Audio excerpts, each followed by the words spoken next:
Hello, folks, and welcome to Watch Therapy. I wish you all a happy Easter. Now, before we begin, I am not a financial planner, but I do speak from personal experience.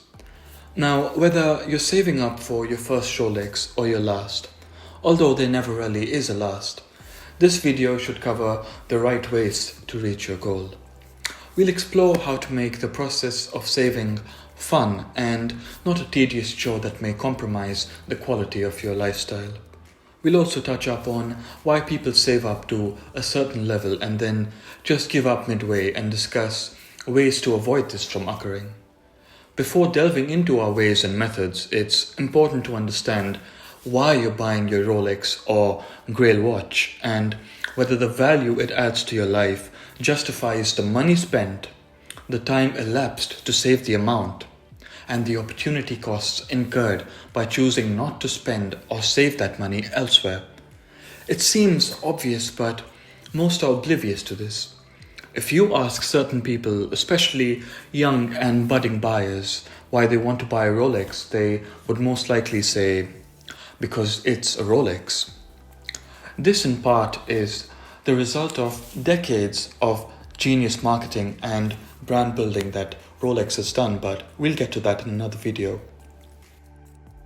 Now, there's nothing wrong per se in buying a luxury product because you want it as a status symbol, as a confidence boost, or as a symbol to mark a milestone, or just buying it for the sheer satisfaction of owning a remarkable piece of history.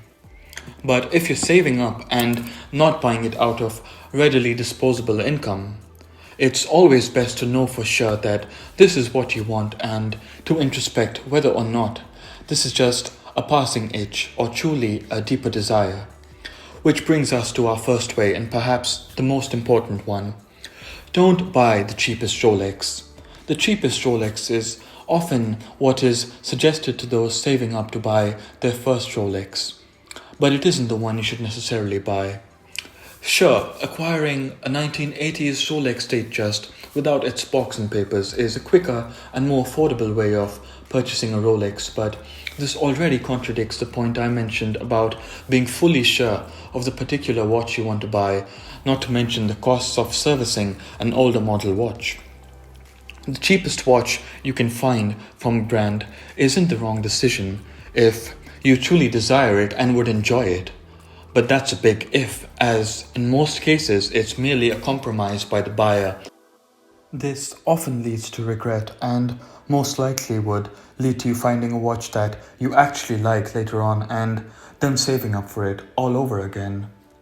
If all you want to do is own a Rolex and minimal price is the only factor considered, I'm sure you would find the means to get there anyways without looking at logical ways of saving up. And even then, chances are that if purchasing the watch is more a formality to attain a brand's product than an actual journey, you may even give up saving midway, and that may put you off watches entirely, leaving a bitter afternote.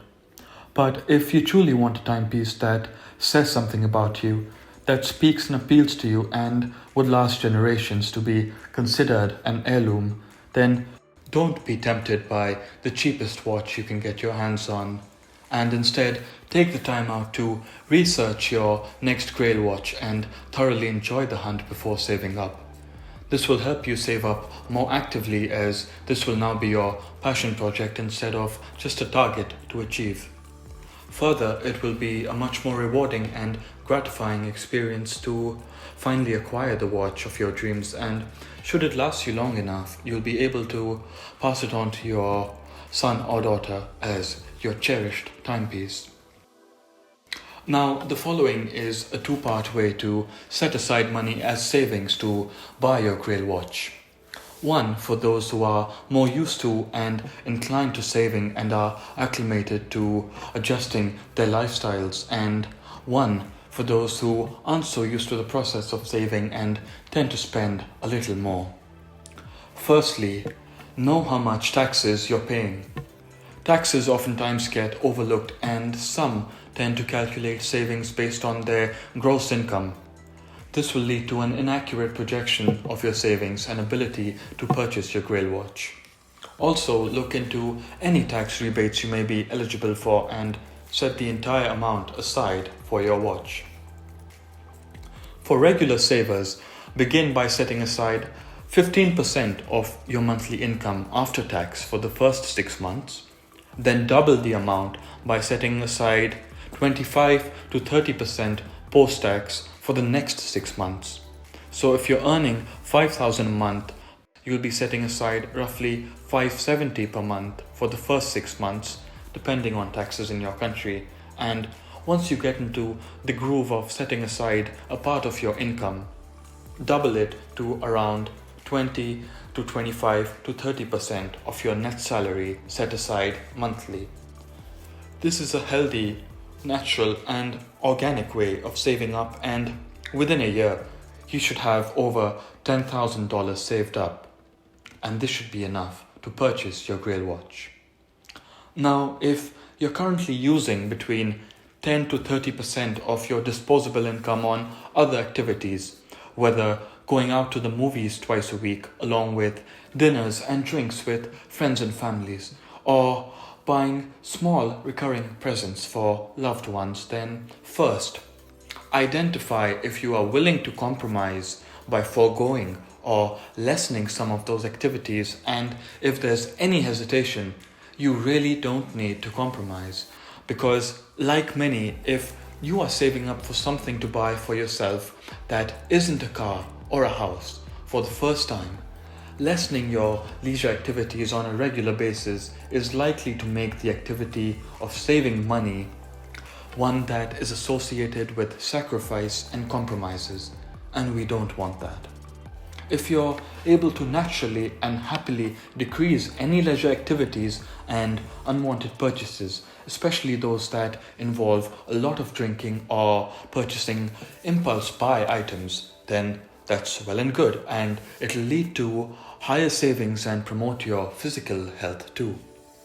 That isn't to say you should be a spendthrift and go on shopping sprees or to bars every alternate day, but rather to find the right balance of saving, not going to either extreme of vehement spending or obsessive savings. So start setting aside 10% of your income, your net income, for a year, and once you're used to this and content with this, set aside 15 to 20% of your income for the next 6 months. So for 1 year, you set aside 10%, and for 6 months subsequently, set aside 15 to 20%. This way, if you earn $5,000 a month, you would have saved around $8,000 in a year and a half, which still makes your Rolex or Grail watch just a year and a half away from reaching your hands. A little planning and saving goes a long way, and the reason most people can't or don't do this seemingly obvious task of saving is because they're either in too much of a rush to purchase their watch, leading to immediate and hasty spending, or they just don't have the patience to see it through and would instead spend maybe $1,000 monthly on, say, Louis Vuitton belts and wallets, or maybe minor but ultimately unneeded upgrades to their car or homes. So yes, you won't get the watch as fast as you would have if you stopped going to dinners, if you stopped buying non-essential items, but you'll definitely reach your goal and most likely won't experience any fatigue while saving up. Because oftentimes in a bid to save money, people isolate themselves from their friends and family and compromise on the quality of life that they give themselves or even their partners by becoming obsessive savers, and again, we don't want that. To sum it up, there are those like myself whose ideal night out is a night in, watching Netflix original series and horror documentaries and trying to save money wherever possible. And if that's you, then more savings to you. But if you're the kind of person that has a lifestyle where you and your partner or friends tend to go out more and spend more while outside, then there's no need to suddenly cut that down. It's okay to enjoy a little. You'll feel better this way too. Life is too short, so try to live it in moderation and ignore the advice that many will give you of saving and cutting corners everywhere you can, unless you really need to for much more essential reasons. Next, inspect the way you're living currently. If you are currently living on a paycheck to paycheck basis, chiefly spending your income on necessary costs and living expenses such as rent and insurance without having any disposable income remaining for other expenses, you're already walking a tightrope. Without sugarcoating it, temporarily suspend your desire of saving up for a Rolex, as this may lead you to take dramatic steps such as taking personal loans or selling needed items that you already own to fund your watch, both of which tend to become repetitive and dangerous habits. Now, of course, this is a step you need to decide for yourself, but please consciously look into your finances and be fully aware of not only your current expenses but of any other expenses that could come up in the future, especially if you have pets or elder people in your household or children. In this scenario where you don't have a lot of disposable income to save up, the most progressive way to save up for your grail watch would be to educate yourself even further by either discovering alternate watch brands such as Nomos, Tudor, IWC, Grand Seiko, and even Omega, all of which offer stellar watches for around half the cost of a Rolex. And if any of those watches from alternate watchmakers appeal to you, you probably should consider buying them instead, as they would not only be easier to save up for in smaller incremental steps during the months that you do have disposable income, but would also be uniquely personal to you. Alternatively, you could think of all the things you do well, whether it's graphic design, repairing things, building or crafting objects. You could choose to turn your passion into your side income. For those good with handiworks, Etsy is a viable option to share and sell your creations, and for others who are good at, say, coding, designing, or video editing, there's always someone out there in need of your services, whether through portals like Fiverr or whether friends or family. If you're a good cook, offer to cook for your busy neighbors on weekdays and charge a particular sum weekly. I just mean to say that there's always at least one talent or skill that everyone possesses, and it's fun and challenging to find ways to materialize and hone those skills to bring in some side income that you could add in whole or in part. This would surely be a positive and natural way to save more money and to advance your professional career.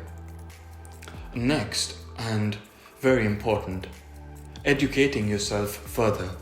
Now, I can't stress enough the importance of education, no matter your age and current position. Whatever your current qualifications or education, there is always a way to boost your CV by adding to it through a series of short courses, diplomas, or even certified online courses specific to your field. Oftentimes, the only thing that separates you from your colleague seeking a promotion or another candidate for the job you apply for is just one extra diploma or one additional skill you possess, or even one additional language spoken. Having that extra edge can't hurt, but would certainly help somewhere and in some way. A little most certainly goes a long way in this regard. And in the current sea of competition, you should definitely choose to pursue at least one free certified short course if you don't have time or funds currently for a full-fledged degree. In addition, you could work your way up the ladder if you're working in a company, but why not add a few side diplomas or certificates to your credentials to speed up that process? This would certainly personify the phrase, work smart and not hard. Working your way up the ladder may fetch you a manager's post, say, organically over a period of 10 years, but I guarantee If you add to your credentials with a few side courses and degrees, which shouldn't take more than 3 to 4 years, you'll get that position you are working your way towards almost instantly. Not to mention the amount of knowledge you'll gain and potential business contacts you may make that will almost certainly help you conduct your professional life in a more organized and thorough manner. And needless to say, a better job or business career leads to more income and much more savings than before. Education asks little but gives a lot in the long term. And lastly, declutter your wardrobe and your life. Spend up to a week organizing and cleaning and clearing your home, decluttering every possible space in your home, and then recording a list of items and things that you could most certainly do without. This is a good practice even if you aren't saving up to purchase something, as a clean and decluttered home often leads to a clean and decluttered mindset and life where you're focused and you're in a better position to understand what you want to purchase and why. You can choose some of those items to donate to charity, whereas with other items you could sell them to those in need of it. Making this a routine practice not only ensures that you get extra income from the sales, but also keeps you in a mindset where you're mindful of the things that you require and the things that you don't require. And this will ultimately lead to you not purchasing unnecessary items in the future. By saving future costs, you'll definitely have more savings and be one step closer to your grail Rolex or your grail watch. These were 7 ways and methods to save up and buy your grail watch or grail Rolex. Thank you so much for watching this video, and if you found even 2 reasons that you feel would help you acquire your grail piece, I would very much appreciate a like to this video and a subscription to my channel.